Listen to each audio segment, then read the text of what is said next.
What's up, guys? It's the Pretty Boy Offense here, coming back with some Cardinals news, and it is finally game week. The Arizona Cardinals will be taking on the Dallas Cowboys in the first preseason action for them this Friday at 10 p.m. Eastern. So a late game, but everybody in the country will get to see it, with it being not prime time, with being individual broadcast. And with that, we finally got some really interesting news regarding the Cardinals team, and that is their first official depth chart just got released a couple of hours ago. So right now, I have it on my phone. I'm just going to scroll through it, see if there's any interesting stuff there. Really looking at the wide receivers and the cornerbacks. Those are the biggest question marks with where guys stand in this offense going into this first game. And then what I'm really interested in is how convinced Cliff and Vance Joseph are with this depth chart. So when you start seeing guys like Amari Cooper and CeeDee Lamb maybe coming out of the game, which cornerbacks will they stay in? Are they going to keep in Malcolm Butler to be defending just like Michael Gallup and the guys below him, or are they're gonna let Tate Allen and Marco Wilson get shots at like upper guys to see what these rookies are really made out of, and like really test like the Darqueze Denards or Rondale Moore. We're gonna see what cornerbacks he's gonna go up against. Well, we're gonna see also what players Dallas puts out there for them to go against. But yeah, so let's start the quarterbacks here. This is my first time looking at this as well, guys. So quarterback Kyler Murray, obviously number 1. Colt McCoy number 2. Chris Trevor number 3. Nothing too interesting there. Colt McCoy lit it up in the red and white practice. He was super efficient. Took care of the ball as well, and showed a bit of athleticism, which was also nice.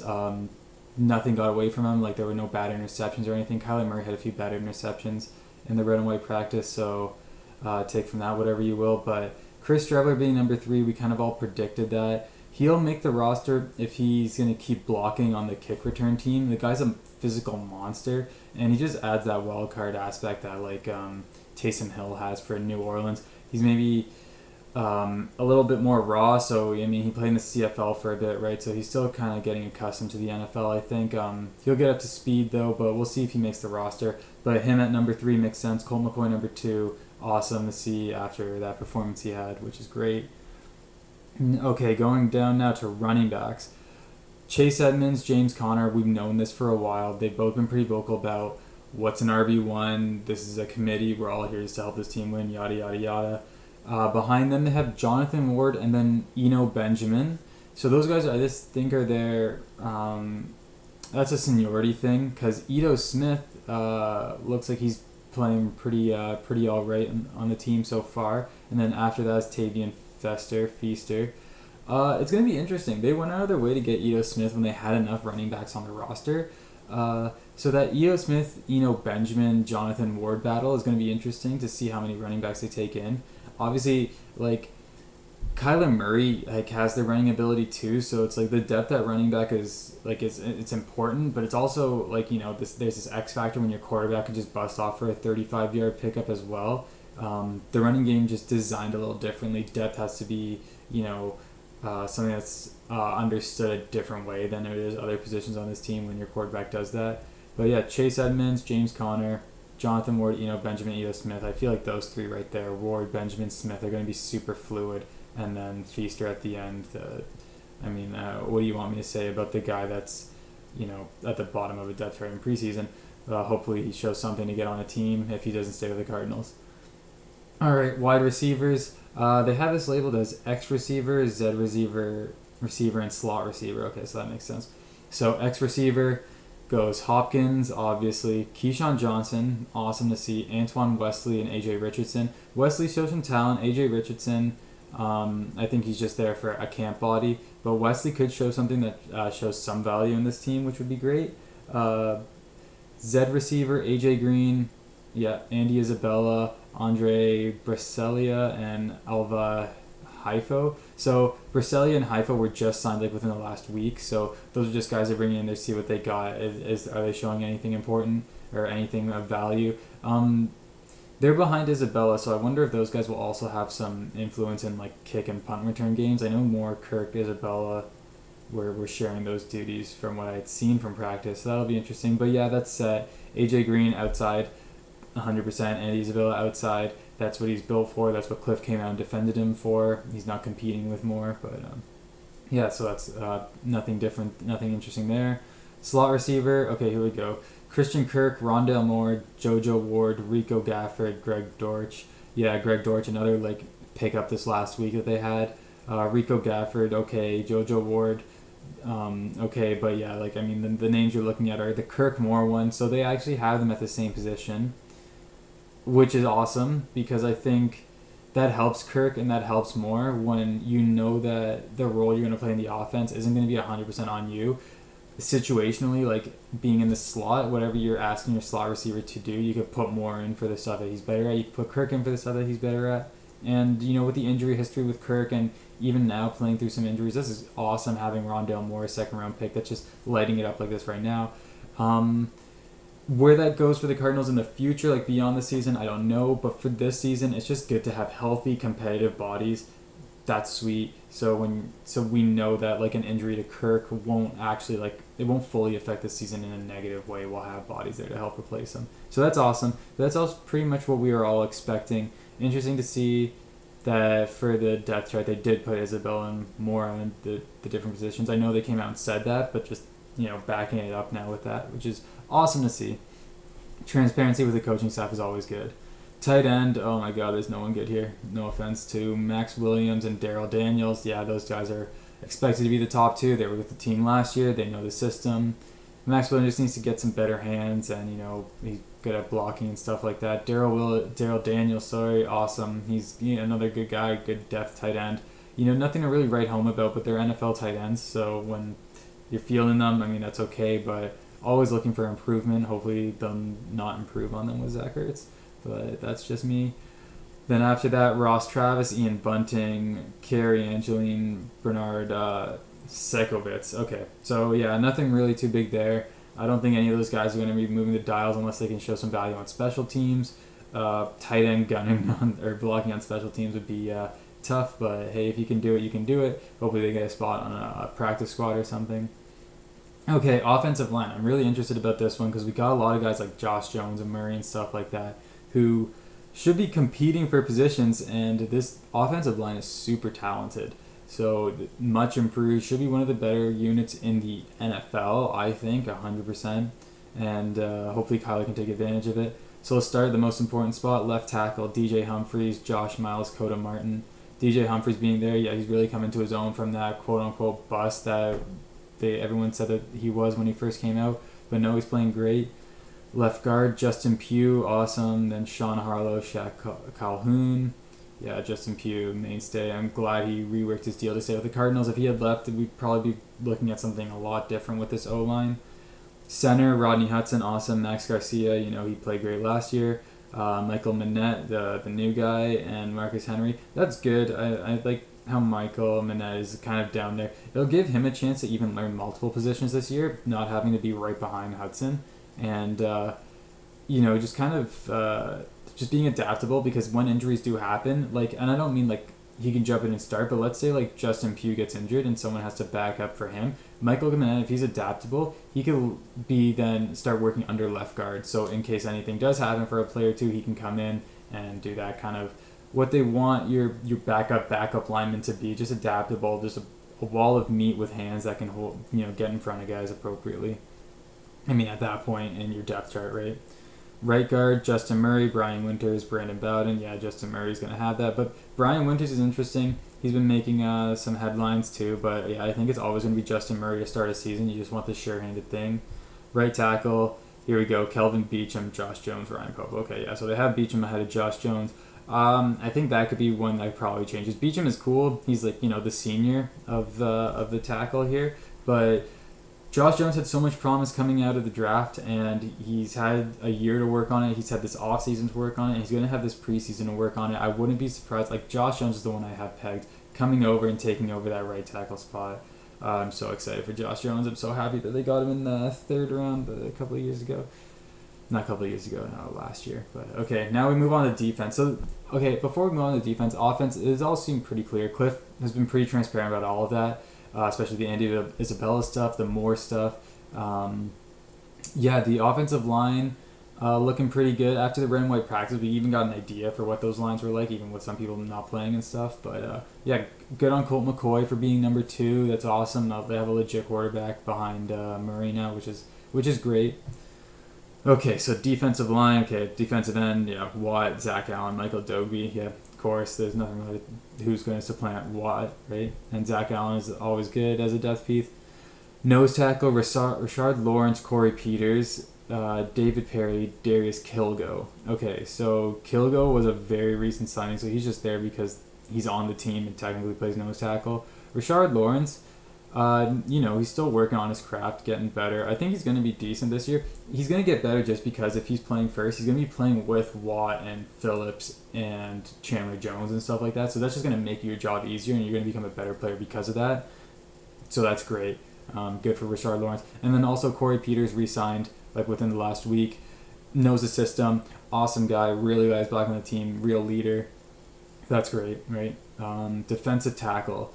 So here we go with Jordan Phillips, Lecky Fotu, Cam Murray. Jordan Phillips, I think, played good last year. His stats weren't that great, though. But coming from Buffalo, he was built to stop the run. He's going to stop the run. He's going to stop the run, especially like on this line. Like I said, Rashard Lawrence, big boy. J.J. Watt, big boy, and a future Hall of Famer.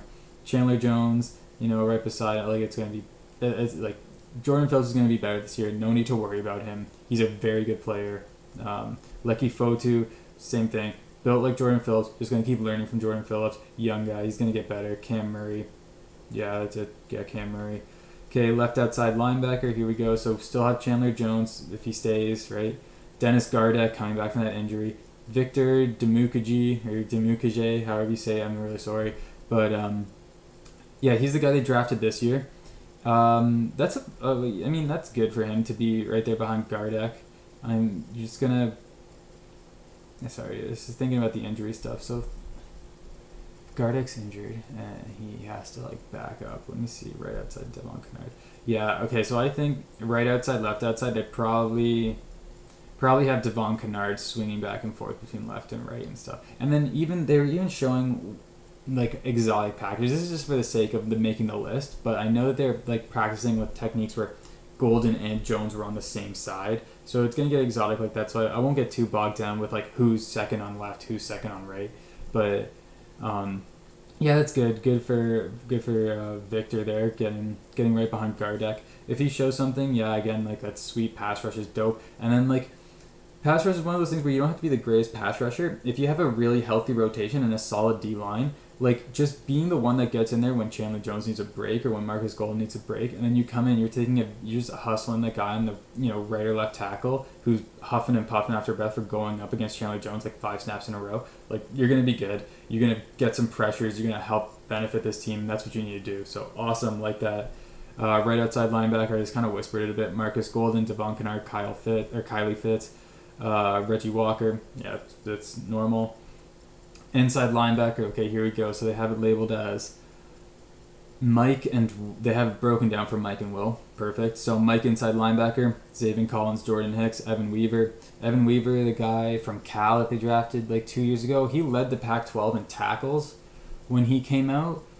And I thought that was a good pick because they were thin at linebacker at that point. And it's if you're going to be picking a guy that low, just grab the guy who's stats showed it, whose talent was there, but no one really knew if he was going to translate well. So he's going to keep getting more reps in preseason and practice. That's awesome for Evan Weaver. Learning from Jordan Hicks, being around guys like Zaven Collins would be great for him too. But we expected Zaven Collins to be the top because they told Hicks hey, we're giving it to him. So they've been pretty transparent about that as well. I gotta find a new word. I keep saying transparent. Will inside linebacker, Isaiah Simmons, Tanner Vallejo, Zeke Turner, Terrence Smith. They have Tanner Vallejo over Zeke Turner, eh? That's fine. What am I arguing there? Isaiah Simmons, Tanner Vallejo, Zeke Turner, Terrence Smith. That makes sense. Vallejo, Zeke Turner, they're probably competing for another a roster spot, or for where they stand the roster. I don't think Terrence Smith makes a difference, but that's awesome. It's going to be the Collins and Simmons show anyways. At any point, if Hicks is in there and it's Turner or Vallejo or anything, you're dealing with injuries at that point, so you got bigger concerns than just why these guys are number 2s and stuff. So, okay, here we go. Cornerbacks, and they have it labeled as one side, other side. Okay, so they didn't break it down too much, but on one side they have Byron Murphy, Darquez Dennard, Marco Wilson, Jace Whitaker. Okay, awesome. Byron Murphy, Darqueze Dennard. You'd expect that. Byron Murphy's going to be, he's a mainstay in this defense right now. Darqueze Dennard, he's a senior of the NFL, so just knows systems, he knows the game speed, he knows all that stuff. It'd be hard for Marco Wilson to come in and supplant him at this moment before a single preseason game's like snapped or anything. Like, we know that. But the fact that they have Marco Wilson there is really interesting. I think that's going to be the fight to see, the Dennard-Wilson fight. On the other side, quote-unquote other side, Malcolm Butler, Robert Alford. Obviously, Butler was signed to be the starter. Alford was cut, restructured, and signed for a smaller deal after his injury history. I'm excited for Alford. I think he still has talent, and he hasn't had real game mileage on. And then you get him back at less money. He'll be a benefit. He should be a cornerback in the NFL, right? If he's not starting, he should be on your bench, just in case something happens. And I think that's great. I think that's probably what he'll end up being, as long as one of these guys shows something. Okay, so after Alford, we have Worley, and then Tay Gowan. So Tay Gowan, again, same thing as Marco Wilson. He's below the guy with a bit more experience. Or no, actually, Dora Worley. I think that's going to be a fight. So I think Gowan will probably end up beating Worley. You draft a guy 6th round, Tay Gowan, they drafted 6th round. But so much potential out of Florida. He's going to be able to fight. And then Picasso Nelson, that's good. So Tay Gowan, a little lower than I thought, but that Marco Wilson, Darqueze Dennard, I'm going to be looking at that in the Cowboys game. Let me know if you guys see that too. But and then we get to safety. Safety's going to be locked up. We all know it's the Thompsons, it's Baker, it's strong safety, Buda Baker, Chris Banjo, nothing new there. Sean Williams, James Wiggins, Jamal Carter, let's get them in, see if there's any talent there. But that's always going to be the Baker Banjo show. And the free safety, like I thought, Jalen Thompson, Deontay Thompson, Charles Washington, Donald Rutledge. Nothing really new there, mostly the same from last year. I wonder if they end up cutting, because it's going to be, depending on who they keep for corners and safeties, there's going to be I think they end up cutting safeties. There's going to be some talented safeties that end up going, and I wonder if one of the Thompsons might, no, maybe not. I don't know, maybe I'm just big braining myself into bad decisions right now. Then we get into special teams. Punter, Andy Lee, Tyler Newsome. Holder, Andy Lee, Tyler Newsome. Long snapper, Aaron Brewer. They're not going anywhere. Kick returner. Okay, here we go. Kick returner is Andy Isabella and then Rondale Moore. Okay, so we have kick returner, Andy Isabella, Rondale Moore. This will give Isabella a chance to really show value to the Cardinals and to other teams. This is kind of make or break for him. If Rondale Moore's shadowing him on both of these positions... Oh, no, sorry. So, before I go, punt returner is Christian Kirk, Rondale Moore. Kick returner, Andy Isabella, Rondale Moore. So he's back up to both. So this preseason he's going to be getting snaps and an opportunity to play both. And Cliff Kingsbury wants nothing more than to have a reason to keep him in those positions and just have him with the ball in his hands. He loves Rondale Moore. He loves Andy Isabella, but you've had a couple of years of him and you've seen what's kind of come of it. At this point, give it to Moore, or give Isabella the chance to show you something and to show other teams something, to build him some value if you're going to end up trading him, which I think ends up happening, or if you just cut. But that's cool. That's really awesome seeing Moore on both. He'll be doing all of that in this preseason on top of some of the other wide receivers, I imagine, the lower wide receivers. But really interesting stuff. It's all kind of pretty straightforward. It's going to be cool to see how it plays out against Dallas. This is all just piece of paper, depth chart right now. So kind of taking that into consideration, what do we see? It's going to be mostly, it's the corners. It's the corners where they line up, who they line up against, and it's the receivers or when they take in the field, I think. So, guys, that's breaking down the Cardinals' first depth chart before their preseason game against the Dallas Cowboys. I'll be coming back with another video about some more trade rumors with the Cardinals, with some players that might have become available, especially after that Howard restructure. There's some new places the Cardinals have to look if they're interested in cornerbacks. But let me know what you guys think. I'm really excited for this game. So it's finally game week for the Cardinals, and next season's starting up. Take it easy.